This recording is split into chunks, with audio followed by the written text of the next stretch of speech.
السلام عليكم ورحمة الله وبركاته. أهلا بيكم معايا في فيديو جديد من فيديو النهاردة إن شاء الله هشرح فيه معاكم طريقة عمل المربع الحلزوني بأربع ألوان، وأتمنى يا رب إن هو ينول إعجابكم. لا تنسوا إذا أعجبكم الفيديو تدعموني بلايك وشير وسبسكرايب. هنستخدم المربع ده في إيه يا رندا؟ ممكن نعمل منه مفرش سرير أو بطانية بيبي، ممكن نعمل منه شايل مستطيل، وممكن نعمل منه مفرش للسفرة بيكون في منتهى الجمال والروعة، وممكن ندخل فيه أكتر من لون. هنقول بسم الله الرحمن الرحيم. في البداية ببتدي أستخدم خيط صوف متوسط السمك مع إبرة رقم 3.5 ملم، لكن تقدري تطبقيه بخيط قطن أو خيط صوف أو أي خيط طبعا متوفر عندك وانت حابة تشتغلي. أول حاجة بنبتدي نعملها مجموعة من السلاسل. عشان أعمل سلسلة بقفل عقدة بداية، بسيب مسافة من الخيط والف الخيط حلقة على الهواء، بدخل داخل الحلقة بتاعتي، ألف الخيط وأخرج منها، طرف الخيط بشده بقفل عقدة البداية. تكون عندي على الإبرة حلقة، بلف الخيط وبخرج منها. بسم الله كده، واحد كده عملت سلسلة، 2 3 4 5. هسيب الاربع سلاسل الاخيره واروح لاول سلسله اشتغلتها في الحلقه الاماميه. هدخل الفرونت لوب واسحب الخيط منها ومن الحلقه اللي عندي على الابره. هبتدي ارتفاع غرزه الحشو داخل الفراغ بتاعي، بشتغل 12 غرزه حشو. طيب ارتفاع غرزه الحشو بيكون سلسله واحده بس، وهدخل داخل الفراغ بتاعي اشتغل 12 غرزه حشو. ازاي بنشتغل غرزه الحشو؟ بيكون عندي على الابره حلقه، بدخل فراغي مباشره، يعني ما بلفش الخيط على الابره ولا حاجه. اسحب بقى الخيط دلوقتي واخرج. عندي على الإبرة حلقتين، بلف خيط واخرج منهم، واحد اتنين، وبكرر كده. دي غرزة حشو، كده 2 3 4 5 6 7 8 9 10 11 12. وببتدي اروح لاول غرزة اشتغلتها اهي، شايفين حرف الفي بتاعها؟ بدخل تحت حرف الفي وبخلي معايا خيط البداية واسحب الخيط منها ومن الحلقة اللي عندي على الإبرة زي ما احنا شايفين. بيكون ده أول سطر عندي. ببتدي أشتغل في السطر التاني هرتفع سلسلة ارتفاع غرزة الحشو، لأن أول غرزة عندي بتكون غرزة حشو، وداخل الفراغ اللي أنا قفلت فيه بغرزة منزلقة هو بشغل غرزة حشو. الفراغ اللي جاي، الغرزة اللي جاية بشتغل فوقيها غرزة نصف عمود. بنشتغلها ازاي؟ بيكون عندي على الإبرة حلقة، بلف الخيط، بيكون معايا كده حلقتين. هدخل الفراغ رقم 2، أسحب الخيط وأخرج معايا على الإبرة 3 حلقات، هلف الخيط وأخرج منهم هما التلاتة. الفراغ اللي جاي بشتغل فيه 2 عمود بلفة في نفس الفراغ. طيب ازاي بشتغل العمود بلفة؟ بيكون عندي على الابره حلقة، بلف كده لفة واحدة بقى معايا حلقتين، هدخل الفراغ بتاعي، اسحب الخيط واخرج معايا كده على الابره 3 حلقات، هلف الخيط واخرج من حلقتين، اتبقوا 2 هلف الخيط واخرج منهم. طيب الفرق ما بين النص عمود وغرزة العمود بلفة ان انا لما كان عندي 3 حلقات سحبت الخيط منهم هما التلاتة مرة واحدة، اما في العمود بلفة سحبت من حلقتين ورجعت سحبت من حلقتين. ارجع تاني في نفس الفراغ هو كمان عمود بلفة، وهسحب بقى الخيط بتاعي اللي هو الاورنج، هسحبه بالشكل دوت وهسيبه في نفس المكان. طيب هبتدي اروح بقى للغرزة اللي بعدها. احنا كده اشتغلنا على 3، 1 2 3. هبتدي اروح للغرزة اللي بعدها واجيب لون جديد، نقفل عقدة بداية، ومن الغرزة اللي بعدها انا اشتغلت هنا هروح للي بعدها، او حتى ممكن اسحبه من نفس الغرزة اللي انا واقفة فيها. شايفين دي هي هسحب الخيط بتاعي من تحتها بالشكل ده، هرتفع سلسلة واروح بقى للغرزة اللي بعدها واشغل حشو، والغرزة اللي بعدها نصف عمود، والغرزة اللي بعدها 2 عمود بلفة، 1 تاني في نفس الفراغ، 2. بسحب اللون اللي بعده وبجيب اللون اللي بعده التاني الازرق،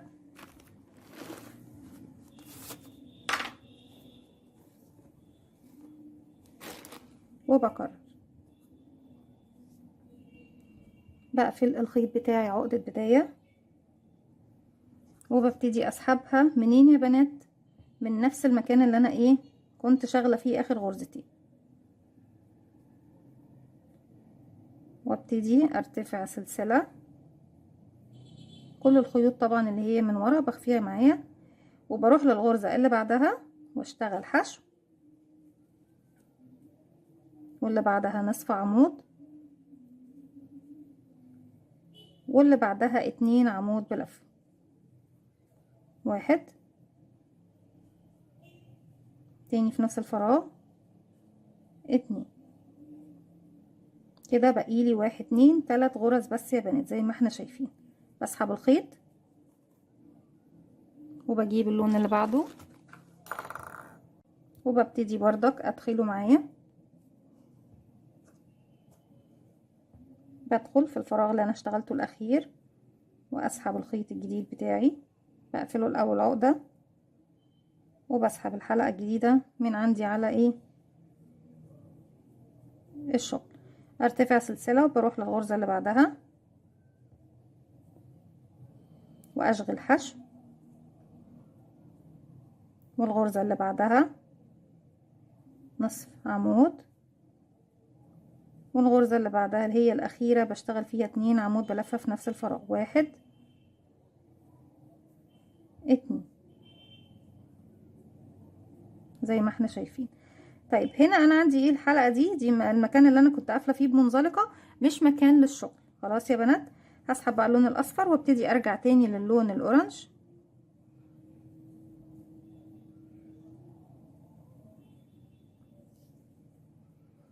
ببتدي اشتغل باللون الاورنج او باي لون فيهم مفيش مشكلة. بنشتغل فين؟ شايفين المكان اللي انا ابتديت منه اللي انا كنت تحت واقفة عنده؟ هشتغل فوق المكان دوت عمود اهو، نفس المكان اللي انا شبكت فيه الخيط يا بنات، عمود بلفة. وهروح للغرزة الاولى باللون الاخضر، بدخل تحت حرف الفي واشتغل عمودين.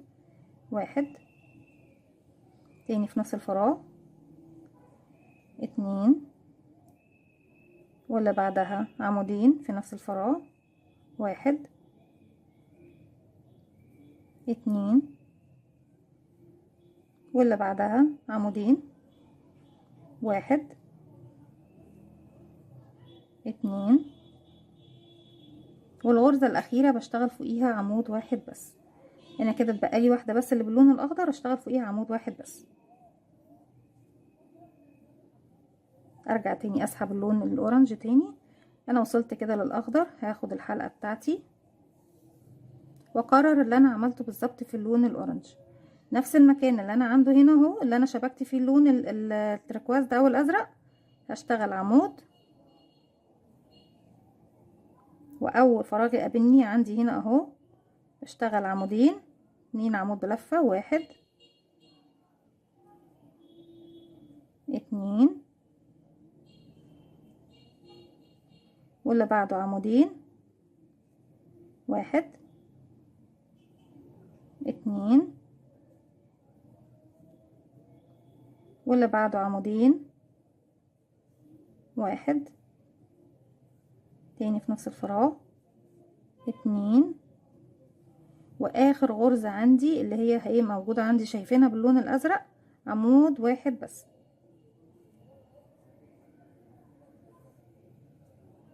ناخد الحلقة التركواز او الازرق ايا كان اللون يا بنات. بصوا عشان انا مش بعرف اسامي الالوان قوي عشان ما حدش يزعل ويقول لي يا رندا الاسامي كذا. في نفس الفراغ اللي انا واقفه فيه اللي شبكت فيه الخيط الاصفر هو نفس اللي انا كنت شغاله فيه تحت عمودين على فكره. بشغل عمود وبعتبره اول عمود في السطر بتاعي دوت في اللون ده، واللي جاي فوق اول غرزه اهي. بصوا الحلقه دي اللي انا شبكت فيها دي اللي انا اشتغلت جنبها العمود الاول، اما فوق تحت حرف الفي كده بشتغل 2 عمود بلف. 1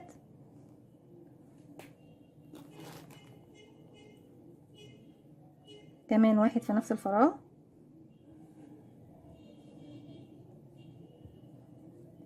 والفراغ اللي بعده 2 عمود. 1 2، والفراغ اللي بعده 2 عمود. 1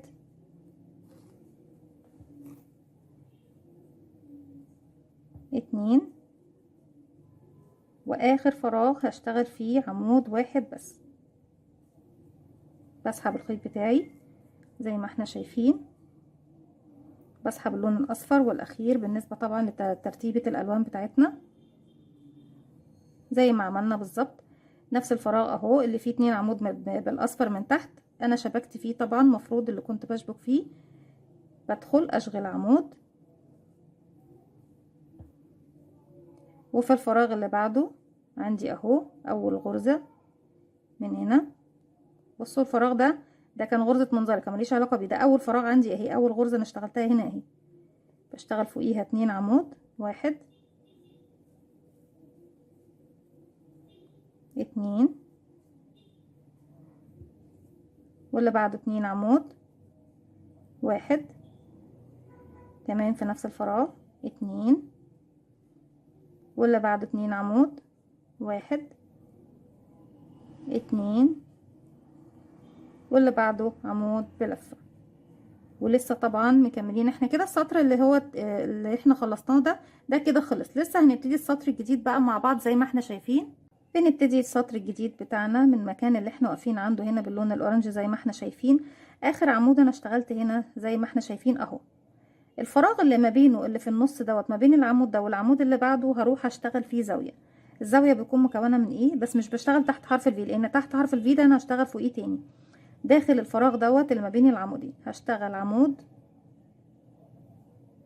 سلسلتين، 1 2 وتاني في نفس الفراغ عمودين، 1 كمان 2. طيب الفراغ بقى بتاع العمود نفسه اللي هو عند حرف الفي ده اهو هشتغل فيه عمودين، 1 2. يبقى كده العمودين دول في اول عمود اشتغلناه هنا، وبعده عمود يبقى 3، وبعده 4، وبعده 5، وبعده 6، واللي بعده 7، واللي بعده 8 زي ما احنا شايفين بالشكل ده اهو. بسحب، بروح للون اللي بعده،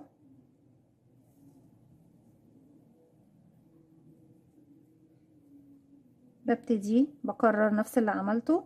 الفراغ اللي اشتغلته الاخير اهو هشتغل هنا بقى ايه، 1 عمود، 1 2 سلسلة، وتاني في نفس الفراغ 2 عمود بلفة، 1 2. بتاخر الشغل بتاعي كده وبشتغل فوق اول عمود يقابلني عمودين، 1 2 في نفس الفراغ، وبكمل لغاية ما اوصل للعدد 8 عمود بلفة. اللي بعده كده ده رقم 3،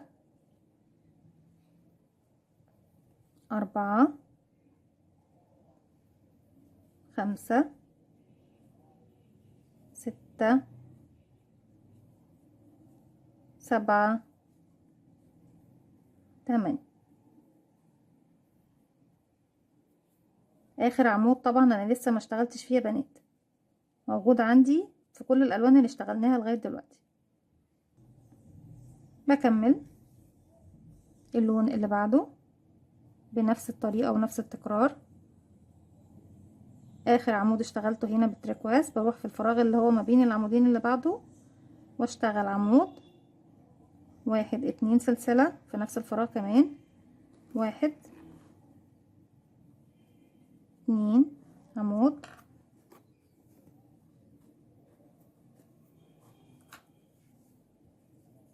واول عمود بيقابلني بشتغل فوقيه مرتين اهو، 1 2 وبكمل على الاعمدة اللي بعده كده 3،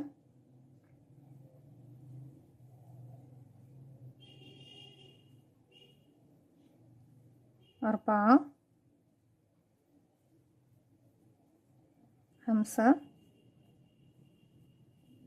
6،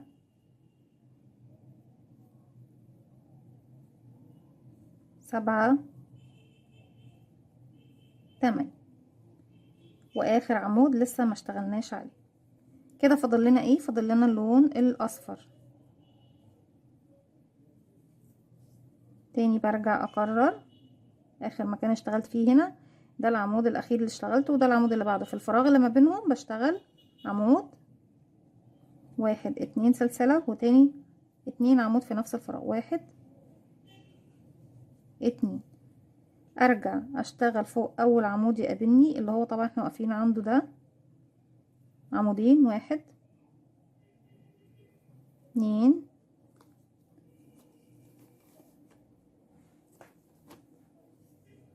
وبكمل اللي بعده، تلاتة أربعة خمسة ستة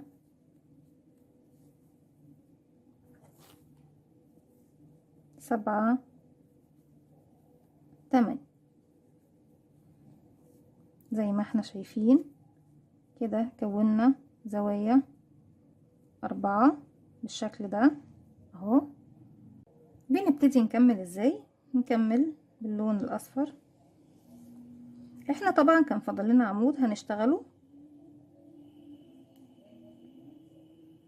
وبعد منه هيقابلني العمود الاول من الزاوية تحت بشتغل عمود. هنا سلسلتين الزاوية بشتغل فيهم ايه؟ بشتغل فيهم 2 عمود، 2 سلسلة، 2 عمود بلفة في نفس الفراغ، واحد اتنين واحد اتنين، تاني في نفس الفراغ، واحد اتنين، زي ما احنا شايفين. هنا يتبقى لي كام عمود بلفة يا بنات؟ واحد اتنين تلاتة اربعة خمسة ستة سبعة تمانية تسعة عشرة. هنشتغل على اول عمود عمود بلفة،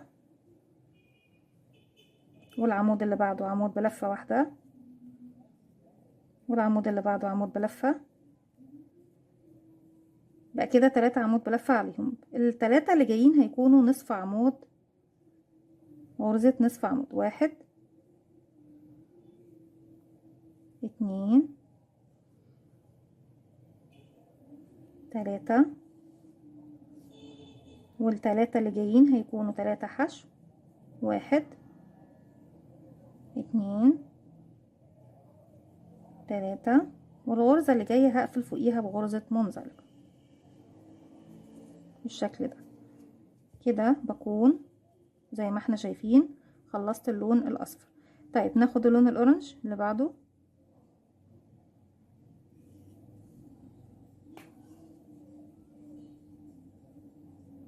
الغرزة دي بشتغل فوقيها عمود، ودي كمان عمود. هنا هيقابلني سلسلتين زاوية مكونة من 2 عمود، 2 سلسلة، 2 عمود، كده واحد اتنين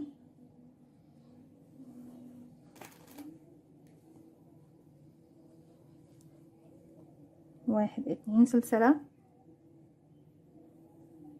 واحد اتنين، وارجع اكرر. فاكرين عملنا هنا ايه يا بنات؟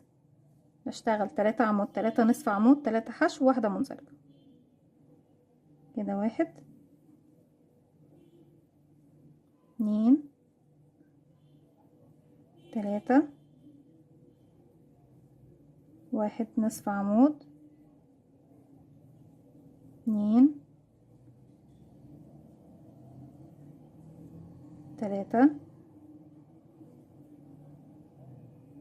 احنا كده في واحدة في واحدة ما اشتغلناهاش بعد الزاوية. احنا اشتغلنا في الفراغ ده على طول، احنا نسينا الفراغ ده. كده عمود عمود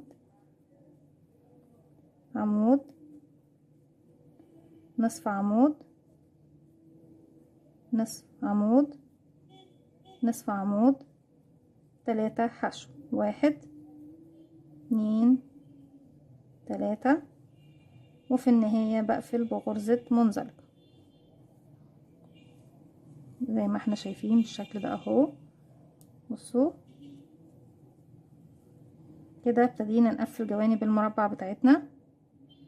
اللون الاخضر بكرر باللون الاخضر، وبكرر باللون التركواز بنفس الطريقه. هكمل وارجع لكم نكمل مع بعض. رجعت لكم تاني بكده بكون خلصت الراوند بتاعي زي ما احنا شايفين. ببتدي اجيب لون تاني مختلف، ومن اي زاويه من الزوايا بتاعتي ببتدي ادخل من تحت الزاويه واسحب اللون الجديد واشتغل زاويه جديده، 1 2 3 سلسله، وفي نفس الفراغ هشتغل كمان عمود بلفه وسلسلتين واتنين عمود بلفه. 1، يبقى كده اشتغلنا عمودين، 1 2، وكمان في نفس الفراغ 2 عمود بلفه، 1 2. هبتدي اشتغل على كل الغرز اللي تقابلني، كل غرزه تقابلني اشتغل عليها عمود. 1 2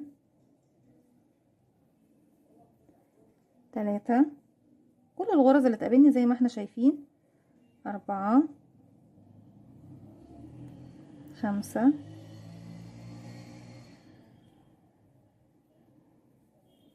6 7 8 9 10 11. دي مكان المنزلقة، هنزل طبعا في المكان اللي تحت ده واشتغلها، وبكمل فوق كل غرزة غرزة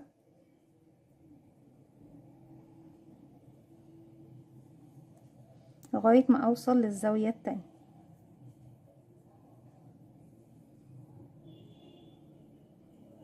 دي اخر عمود اهو. هنا هتقابلني ايه الزاوية التانية زي ما احنا شايفين، هشتغل فوقيها 2 عمود 2 سلسلة 2 عمود بلفة، 1 2 1 2 سلسلة 1 2، زي ما احنا شايفين بالشكل ده اهو. بصوا، نبتدي بقى نكون المربع كامل فيه تداخل كل الالوان، والسطر الاخير طبعا هو اللي بيقفل لي المربع كله زي ما احنا شايفين. بكمل بقى على كل الغرز اعمده، وفي الزاويه بشتغل عمودين سلسلتين عمودين اعمده، عمودين سلسلتين عمودين. كل الغرز اللي تقابلني حتى بما فيهم المكان اللي فيه المنزلقه بدخل واشتغل فيه تاني غرزه عمود لغايه ما بوصل لنهايه السطر. هكمل وارجع لكم. رجعت لكم تاني، وزي ما احنا شايفين بالشكل ده بيكون خلاص خلص المربع بتاعنا واتقفل زي ما احنا شايفينه. في نهاية السطر بتاعنا في تالت سلسلة ارتفاع بدخل وبقفل بغرزة منزلقة. طيب طرق التشبيك، هتقولوا لي طرق التشبيك ازاي يا رندا؟ نقدر نشبكه باي طريقة تشبيك من الموجودين عندنا على القناة، سواء بطريقة الجراني او بطريقة غرزة المنزلقة او غرزة الحشو. طبعا كل الطرق موجودة ومتوفرة عندنا على القناة. اتمنى ان طبعا ان هي تنول اعجابكم. دي كانت فكرة الفيديو بتاعي النهاردة، مربع الحلزوني اللي هو طبعا ب4 ألوان، ونقدر نستخدمه في أكتر من حاجة، سواء تستخدميه في شال أو في مفرش، سواء سرير أو مفرش سفرة أو بطانية بيبي. وكمان نقدر نعمل منه شنطة، نقدر نعمل منه حاجات كتير جدا. أتمنى طبعا إن هو ينول إعجابكم. استنوني في فيديو جديد من وي، وفعلوا زرار الجرس يوصلكم مني كل جديد. السلام عليكم ورحمة الله وبركاته.